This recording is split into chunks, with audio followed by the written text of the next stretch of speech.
এজন্য আল্লাহ বলেন আমি অশ্লীলতাকে হারাম করেছি।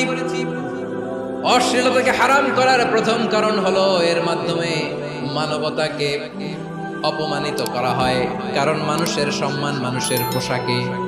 মানুষ যখন পোশাকহীন হয়ে যায়, বস্ত্রহীন হয়ে যায়, তার সম্মান কমে যায়, ঠিক কিনা?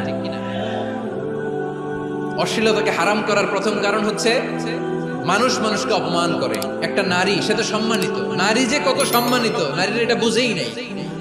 বিশ্বনবী বলেন আর দুনিয়া কুল্লুহা মাতা ওয়া খায়রু মাতা'আদ দুনিয়াল মারআতুস সালিহা। আমার বোনেরা, 5টা প্যান্ডেলে আপনারা এলইডিতে আমার আলোচনা শুনছেন, আমি জানি। আপনাদের এই গর্ভ যে কত দামি আপনি জানেন না। আপনার পেট থেকেই আসবে আগামী দিনের সালাহুদ্দিন আল আইয়ুবী।